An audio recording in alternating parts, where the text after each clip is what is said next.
process is. Thank you. Thank you. Wendy Mueller. I am only the recipient of people that have been addicted. I was an employer in a motorcycle industry.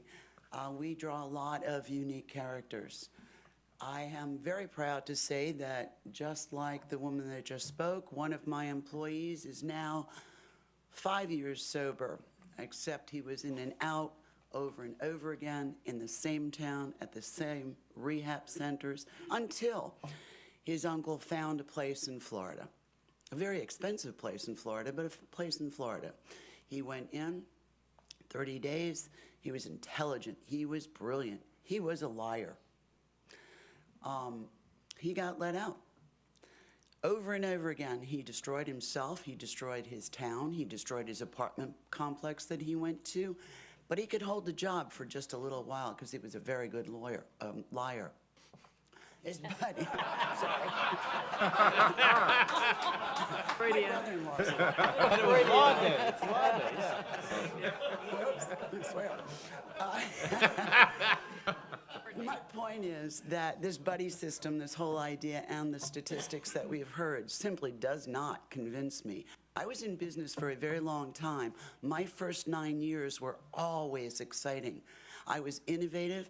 I was brilliant. I got a little lazy. I got a little education. But I suggest, as has already been said, more research, people. This is our town. If we're trying to grow and trying to create more business, it's certainly not going to be conducive to the businessman that is going to try and put up a building near some resource like this. Thank you.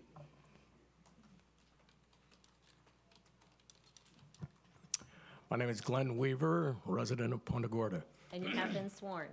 Pardon? And you have been sworn. I have been sworn, yes. I spent 40 years, I'm retired now, I spent 40 years as a research psychologist and professor in Michigan, doing research specifically in the area of addictions.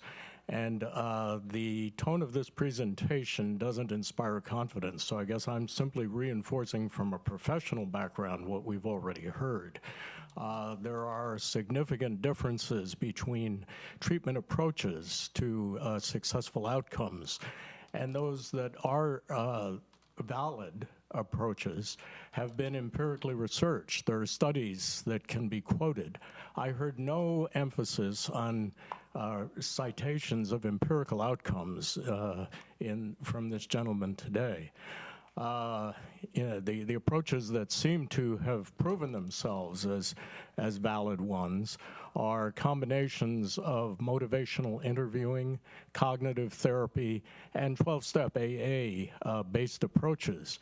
And the other significant piece that needs to go with that in a residential program like this is a significant social work component that's concerned with what happens to persons when they're released from the programs or should they choose to leave, so that there is some hope of continuing success in the community.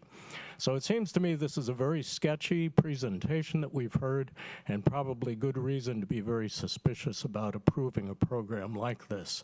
There are better alternatives. Thank you. Anybody else like to speak on SE 02-18? Anybody else? Please rise right now and let me know that you want to speak on this item.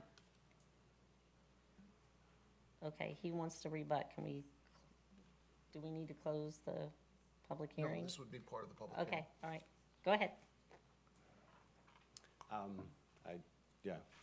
A couple things. As far as the buddy system walks, any privilege has to go through a counselor. So a phone call, checking your email, going on a walk has to be approved by your counselor, the counselor that you see multiple times per week, because they're the ones getting into the deep conversations with you, and they know what's going on in the background. The other thing is, the difference between seeing somebody in an outpatient basis where you see them several times a week and the difference between seeing somebody 24 hours a day, every day of the week, is that if I want to go and see a counselor and put on a mask that I'm doing well and that things are moving forward, I can do that for an hour. I can maybe do that for 2 hours. multiple times a week. But when you're living in a center with staff day in, day out, 24 hours a day, you can't keep up the facade. It lasts for a little while, and then we start to see the cracks in the veneer, and we see what's really going on. And so we do have a pretty good idea at 30 days whether somebody should be looking at a walk, and oftentimes it's no, they shouldn't. Sometimes it's not till after 60 days, but it's a minimum of 30 days in treatment before we'll even look at things like that. They don't have access to their phones during the week. They can have a phone call on the weekend, approved by their counselor, if they've been working hard. It's a reward. If the person that they want to call is a safe person, typically it's a family member. If it's a family member, is it somebody that we've been talking about this week that might push your buttons and get a rise out of you? If it is, and we think that it's not a good time to do that because we're working through a particular situation, we will tell them to wait till the following week, till we've gotten them stable and they're ready for a phone call. Because in the past, we have issued phone calls maybe we shouldn't have, and it created some drama, and it caused us extra work because now we had to sit down with that individual and work through that moment with them. As far as evidence-based therapies, I mean, we have to do evidence-based therapies in order to collect insurance, because insurance companies will only let us bill on evidence-based therapies. The other ones, they may or may not. It's up to their discretion as to whether they will cover a particular program if it's not an evidence-based therapy. And so we're not just flying by the seat of our pants. We're doing industry standard evidence-based therapies all the time. But all I can think of at the top of my head. So. I have a question. Yeah. At the beginning of the, or excuse me, at the conclusion of staff's presentation, staff read to you 5 recommended conditions. Among them was the all residents be accompanied by a facility staff member during all buddy walks. Are you familiar with those 5 recommendations? Are you willing to accept those 5 recommendations as presented? Yes, because we talked about the gambling and sexual addiction as a co-occurring disorder. But that included all residents to be accompanied by a facility staff member during all buddy walks. Are you willing to accept that? I would have to throw buddy walks out then, because it's not a buddy walk any longer. It's just a walk with the staff member. A buddy walk is that we're not their buddies. We're not their friends. We're their therapists and their support staff. So we're not peers. We're not their friends. We're there to help them walk through the road of recovery. And so there's a different sort of relationship with a buddy. So I would just say we won't allow buddy walks, and it would only be group walks with staff members.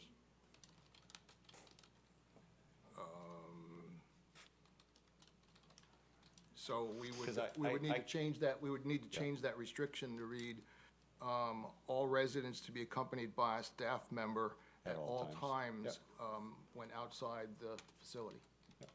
Yeah. So I would just send 3 or 4 people for a walk with a staff member as opposed to one-on-one, unless it was their one-on-one therapy and they were going to walk over, half a block over to the bay and sit there and do their discussion outdoors. But that would be with a staff member. Sufficient. That would be with the Yes. staff member. That would be with their counselor, yes. So read that language. Yeah, too. all residents to be accompanied by a facility staff member at all times when outside the facility.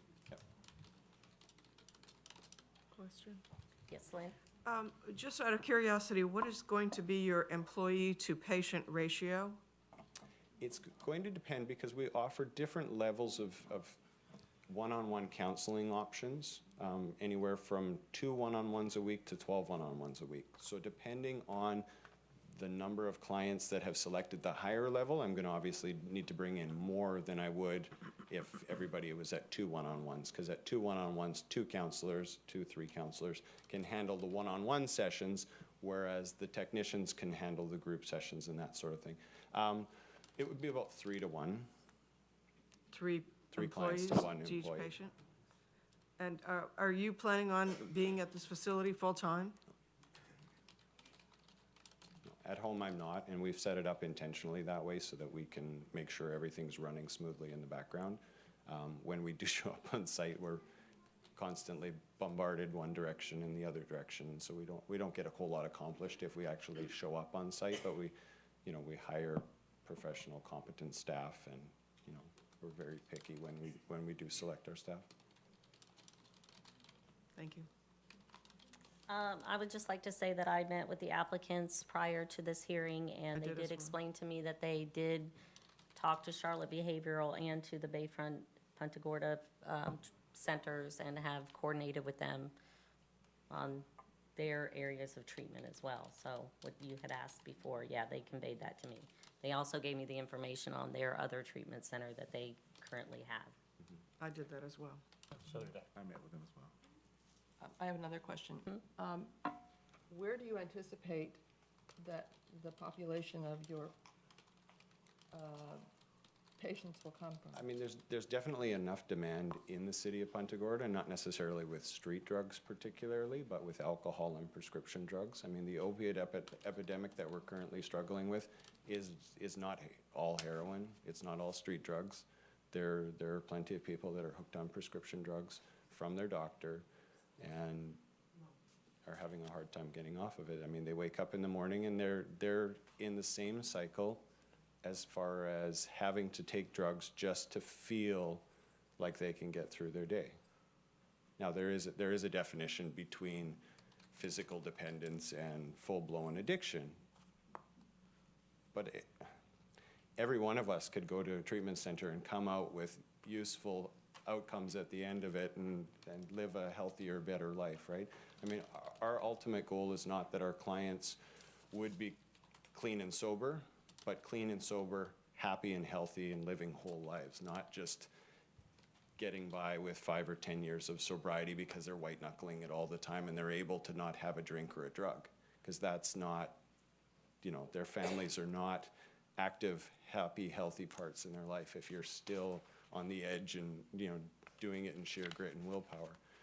So, I mean, there are lots of things in the background, things like anxiety and depression, grief and loss, trauma, anger, codependency. There are lots of things, and everybody has a different list of things that affects their lives. And we've all lived different lives from childhood until the present day. And so a one-size-fits-all approach doesn't work. We customize our approach for everyone. I mean, we do have our program structured over 90 days to get through all the different courses and materials that we do. But in the one-on-one therapies, we're able to specifically focus in on what was highlighted in those sessions and to dig further and address those things specific to that individual. And so that's where the different levels of prescribed therapies comes in, whether they prescribe for 2 one-on-ones a week or 4 or 8 or 12. I mean, obviously some of that depends on budget because the one-on-one therapy is the most expensive because it's one-on-one instead of, one to a group. But it just depends on the individual. And some people do really well in group sessions.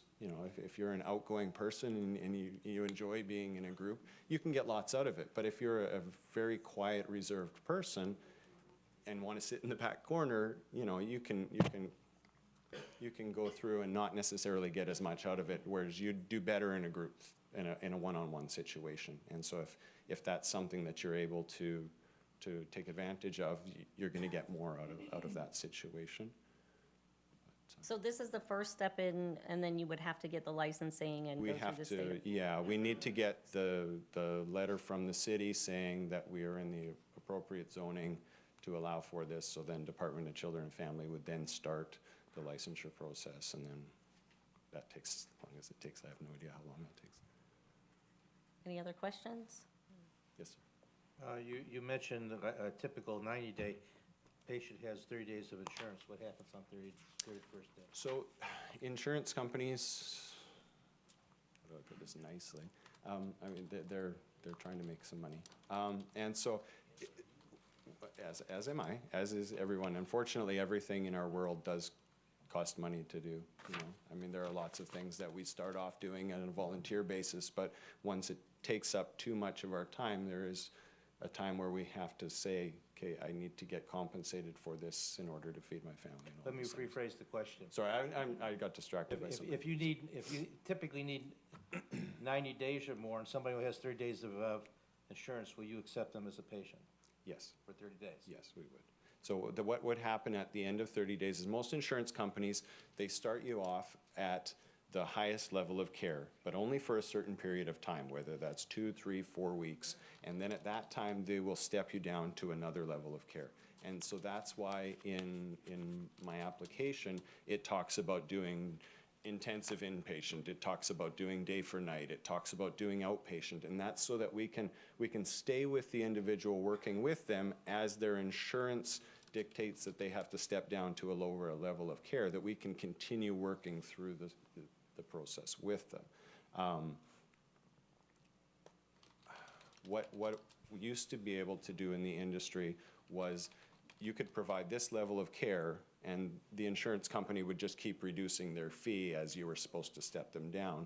Well, you could still continue to provide this level of care up here, even though you weren't being subsidized that amount anymore. I've been told that they've stopped doing that and that they force you now to step the client down into the lower level of care because that's what they're being paid for, and which is unfortunate because I mean we would be more than happy to just blend the whole cost structure and provide the highest level of care for the entire time. But that's something that I have to work out with insurance companies on an individual level. So. But once the insurance company is no longer going to pay, what happens to the patient? Unfortunately, it's no different than if an alcoholic goes to the hospital for detox. If they're not into withdrawals and they're not showing signs of withdrawal symptoms, the insurance company rejects them for coming in for detox. The hospital is then forced with the unfortunate task of having to go and tell that individual that they've got to go home, that they can't come in for detox because their insurance company has denied them.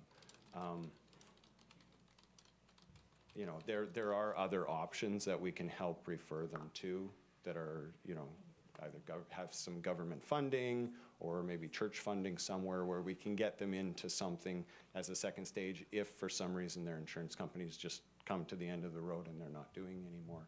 I mean, we would help them set up with an exit plan, whether they're leaving early or whether they're completing their program. We do sit down and discuss exit strategy, going to AA meetings, getting a sponsor, continuing to do, outpatient counseling, all those sorts of things, right? I mean, our goal is we want to see them doing well. If that means we can only work with them for a portion, then we want to get as much of a foundation in that time period as we can, so that now when you go to do the outpatient, if it's somewhere else, you've got some tools in your toolbox and you're doing better than the individual who has no foundation and is trying to make outpatient work, because that's a struggle. Any other questions? I do. Okay. Staff struggled with coming up with the appropriate type of conditions, and the most recent discussion you just had raises some concern with respect to the wording of the first condition. I'll read it again. Facility staff is required to notify the City of Punta Gorda Police Department immediately if a patient leaves on their own accord without completing the program. Maybe I misunderstood what you were saying, but there's a possibility that a patient would have to leave if their insurance and or other financial arrangements couldn't be made to have them complete the program. Was that a correct statement? Potentially, yes. Yeah. Okay. Yeah. And so, under those circumstances, the patient wouldn't be leaving on their own accord. They'd be leaving because there wasn't any financial capability. So help me reword that so that if a patient was leaving, you would notify us, particularly if they hadn't completed their program, whether it was on their own accord or not.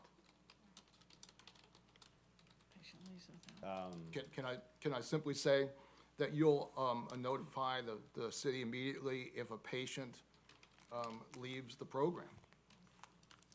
I have no problem with doing that. I just don't know how much communication the police department would feel overwhelmed with. If people who successfully completed their program, do they need to know that or not? I don't mind providing the information. That's not really a big deal for us. It's just, I'm sure they've So you're got okay if we, lots of things going. you're okay if it reads, facility staff is required to notify the City of Punta Gorda Police Department immediately if a patient leaves the program? Or leaves Well, the I mean, program, leaves the program makes without it sounds like they completing. walked out, right? Well, I guess it would define, I guess part of what I'm trying to avoid is having to define what the program, what completion of the program is. Is the completion of the program dictated by finances, or is completion of the program dictated by clinical evaluation? To avoid any of those hair-splitting Yeah. scenarios. Unless we say completed their original commitment. And then we'd have to know what that is. I think Yeah, if you're absolutely. okay with that. Yeah, And I'm sure the police department would be okay with it as well, because we're only talking about 22 patients. yeah, no, it's Time not a huge. that, you would notify us when a patient leaves the program. Absolutely. Yep, no, we can do that. Yep, just, it'll be part of the exit strategy and all the paperwork that we have to do. Okay, thank you. Just one more thing. Any other? So we need to close the public hearing, the Yes. quasi-judicial. Yes, please come to the podium, and then we're closing the public hearing. So anybody else that wants to speak, to please expedite this hearing. Line up behind this gentleman I'm here. gonna tell the truth. Okay, hold on, He has not been sworn. hold on. Have you been sworn, sir? No, I have not, Okay, anybody Trying to- else that needs to be sworn? Okay, go ahead. I am No, disappointed. no, you gotta You have gotta to be in sworn. first. Oh, I thought I Raise was your right sworn. hand, Oh, please. You have been sworn or you have not? I have not been sworn. Thank you. Do you solemnly swear or affirm to tell the truth, the whole truth, and nothing but the truth in today's proceedings? I do. And will you please state your name for the record? Bart Daly, resident of Punta Gorda.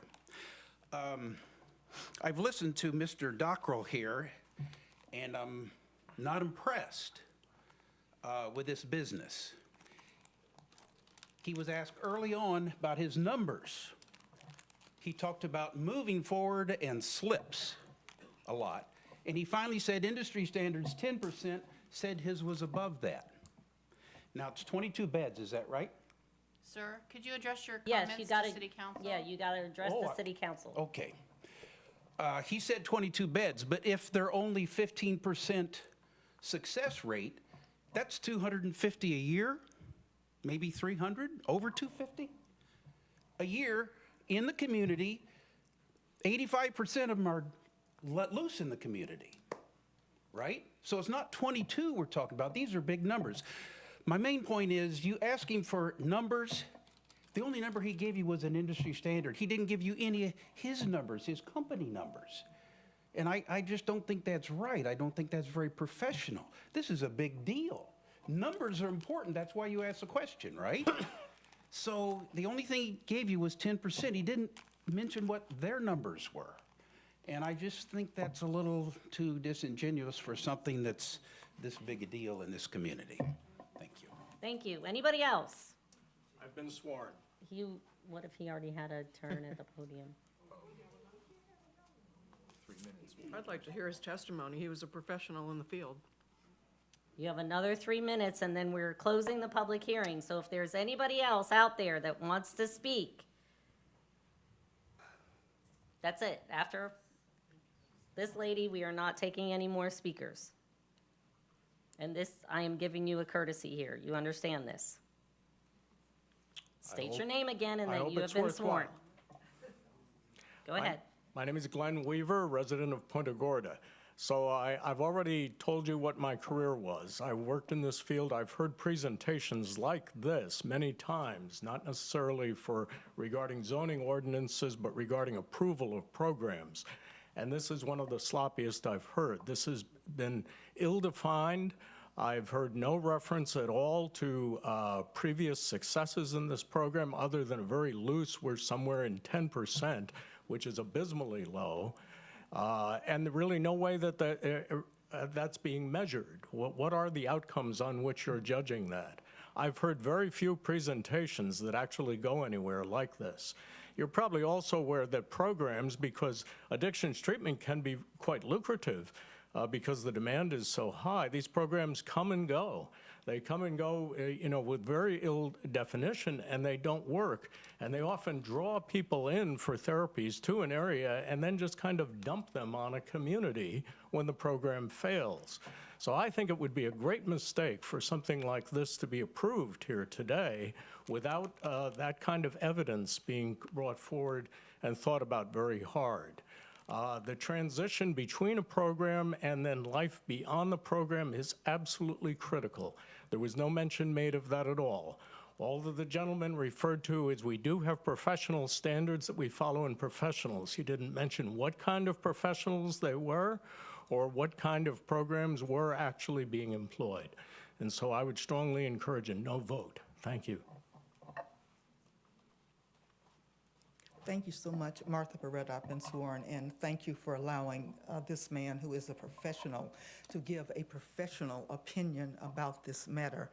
I am really, it sounds like, and unfortunately, like the decision has been made, but for us, the citizens of Punta Gorda, I would certainly look at other programs, the programs that we know are successful. We've heard nothing about the therapies.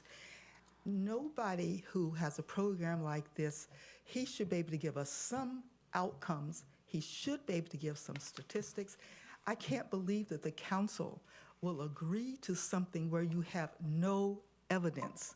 This is what is amazing to me, that if you all agree to something with absolutely no evidence, I absolutely have to question what you're thinking.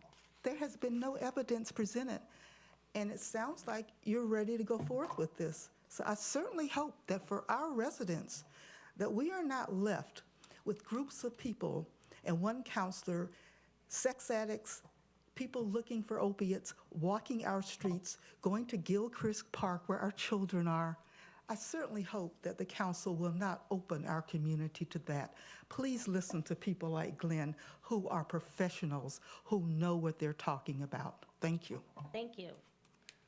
Okay, that concludes the public hearing. We need a motion to close the public hearing. Motion to close. Second. We have a motion and a second to close the public hearing. All in favor? Aye. Opposed? Carried unanimously. Okay, my question is zoning. Is it not true that we do have to allow certain businesses to operate somewhere in the city? Yes, but this is a special exception. Right? And there's certain criteria for your consideration as to whether or not this facility in this location meets that criteria. It may be more appropriate elsewhere within the city, but you cannot exclude blanketly certain types of uses. But the criteria that you're to consider is whether the proposed use will adversely affect the use of neighboring properties. Will the use comply with applicable district regulations and applicable provisions of the adopted comprehensive plan and downtown plans? That the location, size, height of buildings, walls, fences, and the nature and extent of screening, buffering, and landscaping shall be such that the use will not hinder or discourage the appropriate development and use of adjacent or nearby land and/or buildings, and that the proposed use will be such that pedestrian, vehicular, traffic generated will not be hazardous or conflict with the existing anticipated traffic in the neighborhood and on the streets serving the site. Have I missed any of the criteria? No, sir. Okay. So your decision would be based on whether or not, based on the competent substantial evidence that's been provided, that the criteria that I've outlined would be approved, applied with, or not applied with, complied with. Okay. Turn it off. Yes, go ahead. All right, a few things. To go to what David's saying, I am in very favor in terms of having an accredited residential drug and alcohol treatment center, as there's a need for the community. In fact, I was on a board of one for 8 years, and I actually helped it get its accreditation. Actually, the first CARF accreditation in the Pacific region. With this said, this application appears to be a sober home, it has nothing, it looks nothing like what I'm accustomed to in terms of looking at what a treatment program is supposed to look like. Like, there's certain elements that are extremely problematic. For example, and I'm going just off of their own materials. I have never heard of a program that would expose people in a program to triggers. When people are allowed to use phones, internet for business purposes, visits from family, outside activities, I've never heard of such a thing in my life. I mean, in a program that desires to be successful, it's going to sequester someone away from the triggers, it's going to address root problems, it's going to provide for more effective coping mechanisms. Also, in our conversation, it was a problem to me where I was told that basically he was told that he can do pretty much what he wanted on the east side of 41, which I found to be problematic because there has been in the past the idea that part of the city were blightable, and no part of Punta Gorda is blightable. Secondly, we do have a sister in this that hopefully she's only a sister on a historic level, but on another level, Delray Beach is one of the models that we look at in terms of how we do our branding in terms of historical markers and interpretive science like that. But Delray Beach also was not wise in their approach of how they let this in, and they've become literally a haven for sober homes and these type of facilities which present themselves as if they are actual residential drug and alcohol treatment programs, and really they are revolving doors in terms of sober homes. I would say that in our city, that it behooves us for our residents that we would have CARF accreditation for anything, which would mean it would actually be an actual residential treatment center. This really, just looking at what has been told to us in terms of what the program is, it reads just like the script off of a sober home contract. I really don't see how this relates nothing to me in terms of my experience in terms of actually being on the board of an actual effective center. Secondly, in talking with the hospital about how they deal with Riverside, one, Riverside's getting 80 more beds. Two, it's locked down there until they have proven you on a professional capacity to be able to enter society. You're not able to leave that place. The cost of it, it's a problem for me. If this is luxury treatment, it's really this high cost thing. I don't really think it's for our people. I think saying it's for our people, but I don't really feel this is for our people. And with this said, they advertise specifically for Florida luxury drug treatment. Now, ironically, on their actual page, rather than talking about treatment, they have things like marijuana and cocaine are both common drugs in Florida. Cocaine is brought into both Mexico and South American countries, including Colombia and Bolivia. Methamphetamine use in labs used to make this drug are on the rise, and the drug opposes special dangers. MDMA is readily available, and marijuana is grown in the state as well as being smuggled from other countries. I mean, I don't see how this type of advertising what drugs are sold here and it has a part about what penalties are also here as well. I found problematic, and this is again their materials. They have a relapse guarantee. It says, we are confident in our recovery process, but more importantly, we want you to be fully recovered. We will give you 1 free month of treatment in the event that you relapse. To qualify, you must complete our 90-day program and complete the follow-up program. If you relapse, we would like you to come after treatment, and the first 30 days of our 90-day program is on us. This whole thing sets up going to a very, very important document that they did in Palm Beach County. It's called the Palm Beach County Sober Homes Task Force Report. And I found out about this because I met with law enforcement officials from Manatee and Sarasota counties that are more impacted than us, as well as people from the Lake Worth area, which have very, very big problems with this. This is quoting from the report. Federal laws, including the Mental Health Parity and Addiction Equity Act of 2008 and the Affordable Care Act of 2012, had dramatically increased required insurance coverage for behavioral health issues, including substance abuse treatment. Children remain on their parents' insurance policies until age 26, and pre-existing conditions may no longer be excluded from coverage. Young adults with a substance use disorder are being marketed to Florida's recovery residences, known as the sober homes, and substance abuse treatment providers by the thousands, and many in this vulnerable class are being exploited and abused. It says that this flood of out-of-state patients with insurance covering more lucrative out-of-state networks has created a billion-dollar industry in Florida with little oversight.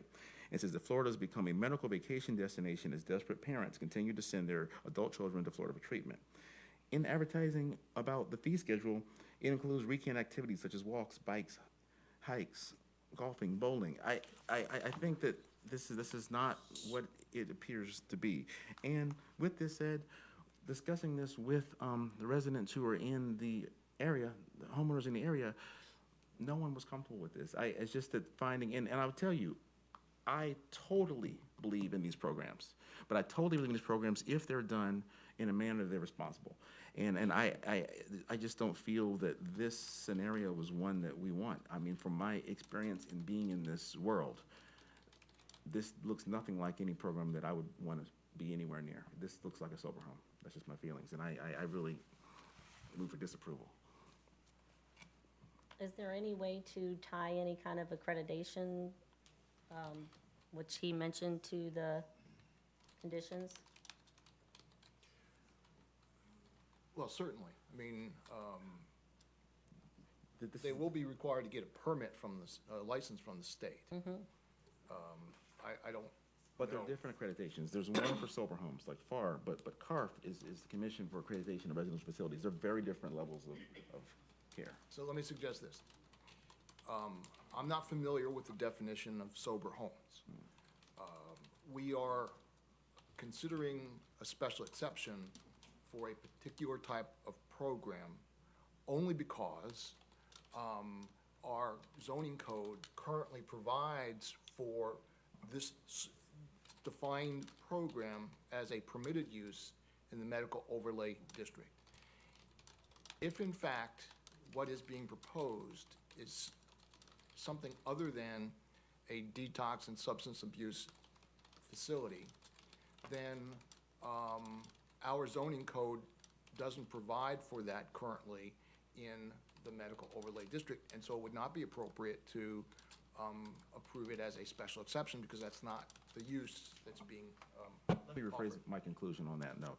When we talk about going to the comp plan, you're talking about not having an adverse effect on the adjoining area. That would be the basis of this, is that I do think this actually is a program, like they're saying, but from the standpoint of a professional aspect of the effectiveness in terms of having the outcomes our community would like to see, just the fact that people are allowed to be exposed to the very triggers that may cause them to relapse, to me, shows that this is a problem. I feel this is a public safety issue, and I actually truly don't believe that a well-done program is a public safety issue. But this one here, the looseness of it is problematic, and I feel that from the standpoint of relating to the comp plan, I find that this is a public safety issue. You're mentioning the comp plan. I think the criteria that I think you're addressing is actually criteria in our ordinance as it relates to special exception. And that is that the proposed use will not adversely affect the use of neighboring properties. I think the term use Yes, of that's neighboring better. properties Yes, is that's- broad enough to address the public safety concerns. That's better, yes. We're done with the testimony, correct? Unless you want to reopen the public hearing. I mean, Any, I personally don't. I mean, I'm very clear. Just as a point of order, Councilmember Cummings has made a motion to deny. was that a motion? Yes. And that was based on, It was based on the last comments that David made in does terms he of the need to adverse effect. use number one as his Criteria number basis? one. The criteria number one. Okay. Yes. second. All right, we have a motion and a second to deny based on, number one, the proposed use will not adversely affect the use of neighboring properties. Correct? Yes. All in favor? Aye. Aye. Opposed? One. I'd like to comment. Sure. I think before I came here today, there was a lot of good discussion, but I feel that this was very loose. And I think that that's what has made me uncomfortable. Yeah, me too. I feel that it's nothing to do with the integrity of the applicant whatsoever, but it's so many questions that were left to us that would raised. And just the casual approach. I feel that when you're coming before the city council, you should be prepared, and you should have all your facts. And I don't feel the applicant was really prepared to provide substantial data. And so I think I felt like I had to. I totally agree. Thank you. Okay, next we're moving on, yes? Before we leave this topic altogether, there was an interesting issue when the application first came in, or the applicant came to discuss the opportunity. Our zoning code only allows for these facilities only in the medical overlay district, and only when associated with a primary medical facility. Now, staff was trying to recall or see any evidence as to why that limitation was in the zoning code, and we couldn't really find any assistance in that, which is why we felt that perhaps as a special, as city attorney, felt as a special exception, it would give the council the opportunity to evaluate the application and determine whether or not being tied to a primary medical facility was in fact necessary, or with the evidence that was presented based on that particular operation, it would be the equivalent of a primary medical facility. Now, staff really was at a loss to be able to know what would be necessary to make a determination that the operation would be the equivalent of the type of treatments that would be presented at a primary medical facility. One of the things that, from the course of the discussion, may or may not be an accurate assumption is that based on licensing of primary medical facilities, you can't just discharge a patient before they've completed their therapeutic treatment simply because insurance has run out. Perhaps, and if that is a correct assumption, which I don't know if it is or if it isn't, but if you feel, and you don't need to give me an answer today, but maybe it's something that you might wish for us to look into and bring back to you at a different time. If you feel like that these facilities need to be associated with a primary medical facility within the medical overlay district, and that a special exception, which was not written in the code, should not be made available to other facilities that aren't part of the medical facility, then we will not entertain as special exceptions these types of facilities. That the only facilities that would be permissible within the city are those within the overlay district, medical overlay district, and primarily associated with a primary medical facility.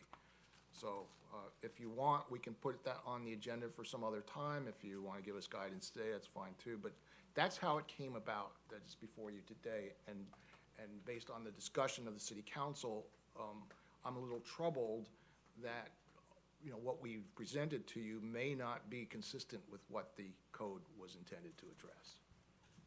And so if we were to change the code, then the primary medical facility would have that right.